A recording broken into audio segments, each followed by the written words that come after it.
Today we are not just selling grain, we are shaping the future of Burkina Faso. This $14 billion partnership with India is proof that our land can feed the world and secure prosperity for our people. It was early morning when the news first broke. The sun had just begun rising in Asia. While markets in New York and London were still waking up, traders were sipping coffee, preparing for what they thought would be a normal day. Then a single headline appeared on news screens and shook the world. Burkina Faso, a small landlocked nation in West Africa, had signed a $14 billion agreement with India to export maize and sorghum for the next 10 years. 20 million metric tons of grain would flow from African fields to Indian ports. For many, this was completely unexpected. Burkina Faso had never before been seen as a major global grain exporter. India, on the other hand, already produced massive amounts of food. Why then would such a deal happen, and why now? The questions filled newspapers, television studios, and trading floors worldwide. The response from the financial world was instant. Within minutes, grain prices rose sharply. Commodity markets in Mumbai, Chicago, and London were buzzing with nervous energy. Futures contracts for maize and sorghum jumped higher as traders scrambled to understand the impact. Agricultural analysts were rushed onto live TV. Some called it a historic shift. Others labeled it a game-changer in global food security. Rival exporters in South America and Eastern Europe were especially alarmed. For years, they had dominated large grain exports to Asia. Now, out of nowhere, Burkina Faso had stepped into the spotlight and claimed a piece of their market. Yet, the official announcement was surprisingly short. Just 3 paragraphs, no colorful slogans, no political speeches, only clear numbers. 20 million tons of grain, 14 billion in value, 10 years of supply. Sometimes the simplest words create the loudest noise. At first glance, this was just business. Burkina Faso selling grain, India buying it. But in reality, the deal was much more than a simple trade. It represented a new strategy in how nations protect themselves from future risks. For India, the agreement was about security and stability. Its food system depends heavily on the monsoon. Good rains bring bumper harvests. Weak rains create shortages and push prices up. By importing from Burkina Faso, India was creating a safety net against unpredictable weather. For Burkina Faso, the deal was about opportunity and recognition. Until now, the country was mostly known for gold mines, cotton fields, and political struggles. But with this agreement, it showed the world another face, that of an emerging agricultural power. For the world, it was a reminder that in today's interconnected markets, even a landlocked African country could suddenly play a critical role in feeding billions of people. Such a giant agreement did not happen overnight. In fact, the seeds of this partnership were planted several years earlier, quietly and without fanfare. About 3 years ago, Burkina Faso's leaders began attending international trade and food security forums. They did not arrive with flashy promises or big advertising campaigns. Instead, they spoke carefully, explaining their country's untapped agricultural potential. Indian officials listened. They already knew that their country needed to diversify food imports. Depending on just 1 or 2 regions of the world for grain carried risks, especially when climate change was making weather more unpredictable. So when Burkina Faso offered to be a steady and long-term partner, India saw a chance worth exploring. The first talks were not about money. They were about trust. Indian trade envoys visited Burkina Faso's central plains, examined silos, and met with farmers. They asked tough questions. Could the harvest be large enough? Was quality consistent? Could supply be guaranteed for 10 years? Step by step, confidence grew. Burkina Faso faced one enormous obstacle. It has no access to the sea. For any major exporter, this is a nightmare. To deliver millions of tons of grain to India, the crops would have to cross borders into neighboring countries, travel to ports, and only then be shipped across oceans. At first, many doubted whether this was even possible. Moving such huge volumes of grain through complex routes would require money, planning, and infrastructure that did not yet exist. But this problem turned into an opportunity. Both India and Burkina Faso agreed to co-invest in infrastructure. Railways were upgraded. New road networks were planned and port storage facilities in nearby coastal nations were expanded. What once looked like an impossible barrier became a symbol of creative cooperation. By solving the logistics issue together, both nations showed that this was not just a deal on paper. It was a partnership built for the future. India is often called a grain giant. Every year, it produces hundreds of millions of tons of rice, wheat, maize, and sorghum. On paper, it looks self-sufficient, but the reality is more complicated. Some years, India has bumper harvests and warehouses overflow with grain. Yet, storage problems cause large amounts to rot before they ever reach people's plates. In other years, poor rainfall and weak harvests create shortages, forcing the government to import food at high prices. This boom-and-bust cycle makes food security in India fragile. By importing from Burkina Faso, India gains a climate advantage. Burkina Faso's rainfall patterns are different from India's. A bad monsoon in India does not necessarily mean a bad season in West Africa. This makes Burkina Faso a natural insurance policy against India's unpredictable weather. Many experts asked why choose Burkina Faso when larger, more established exporters exist in South America or Europe. The answer lies in politics, economics, and trust. Firstly, India offered more than money. In addition to buying grain, it promised to invest in Burkina Faso's agriculture, building silos, funding irrigation projects, and training farmers with modern technology. This meant that even as grain left the country, its own farming system grew stronger. Secondly, India came without heavy political conditions. Other big powers often tie trade to military or political influence. Burkina Faso wanted a partner, not a master. India's approach, framing the deal as a partnership between equals, was far more attractive. Finally, there was history. Over the past decade, smaller trade links in textiles, pharmaceuticals, and machinery had already built trust between the two nations.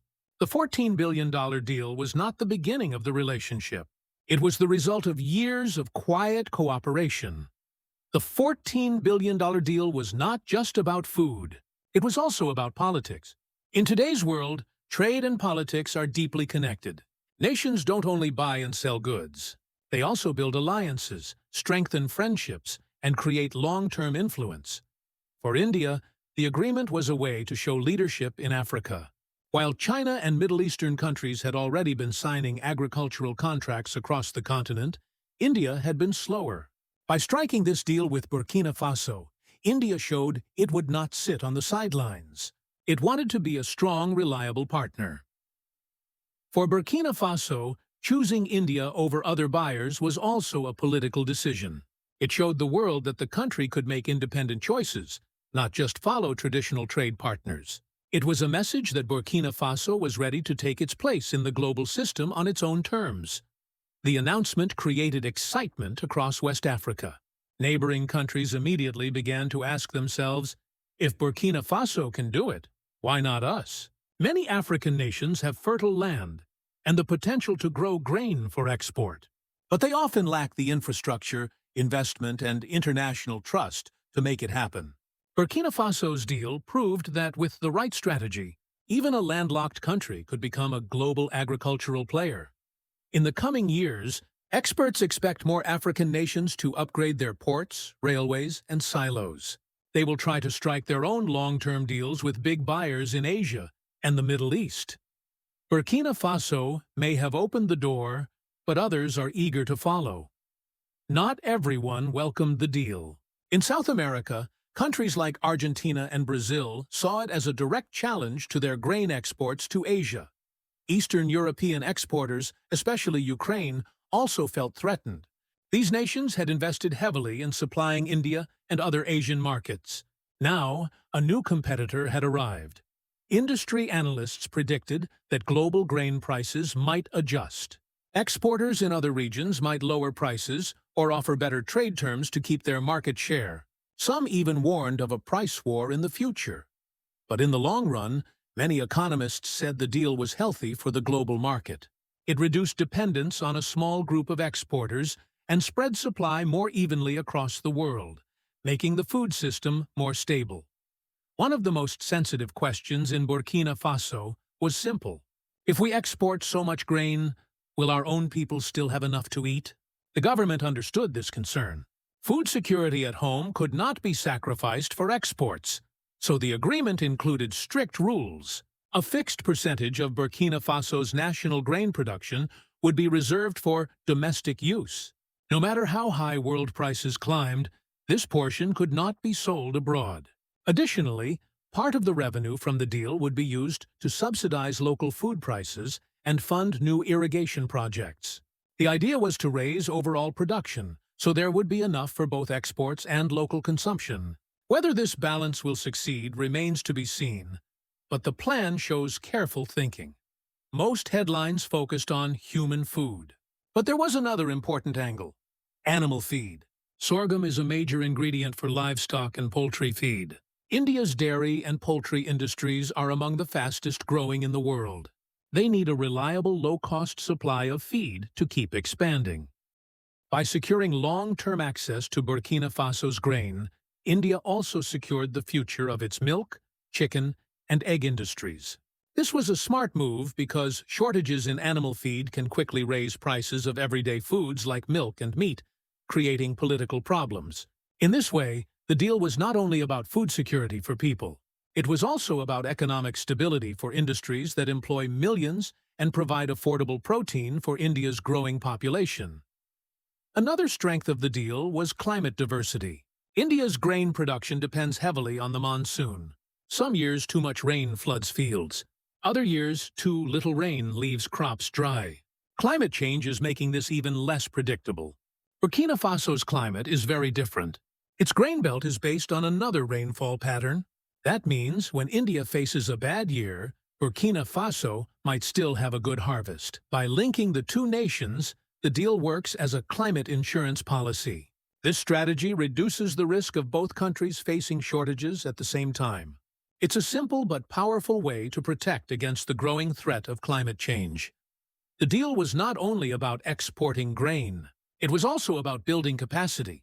India agreed to share advanced farming technology with Burkina Faso. This included modern irrigation systems, better storage solutions, and farmer training programs.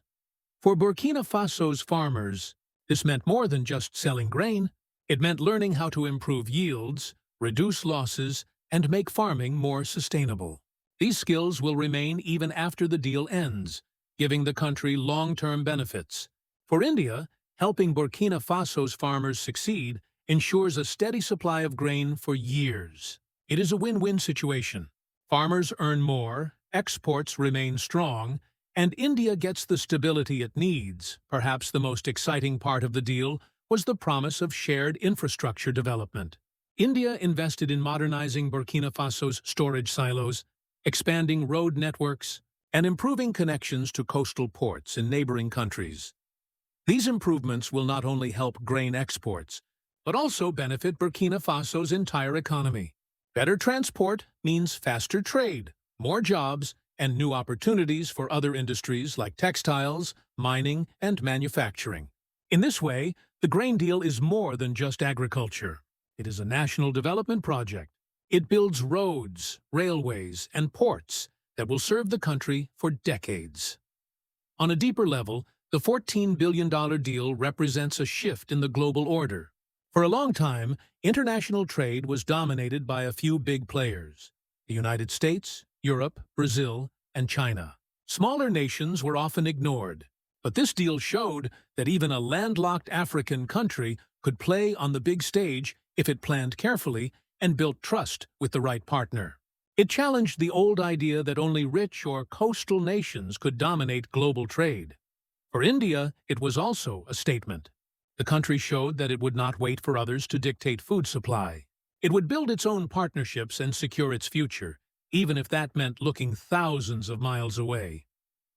The Burkina Faso-India deal offers lessons for many nations.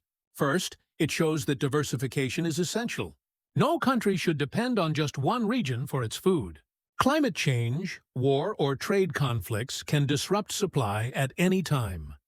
Second, it shows that infrastructure matters. Without investment in railways, silos, and ports, exports cannot grow. Burkina Faso's success may inspire other African nations to improve their infrastructure to compete. Finally, it proves that partnerships of equals are possible. Instead of coming with heavy political strings, India offered fair terms: money, technology, and respect. This approach can create stronger, more sustainable friendships between nations. The deal is signed, but the journey has just begun. Over the next decade, Burkina Faso must prove it can consistently deliver grain without harming its own food supply. India must ensure that investments are completed on time and that logistics work smoothly. There will be challenges: climate shocks, price swings, political changes. But if both nations remain committed, the agreement can become a model for future trade deals worldwide.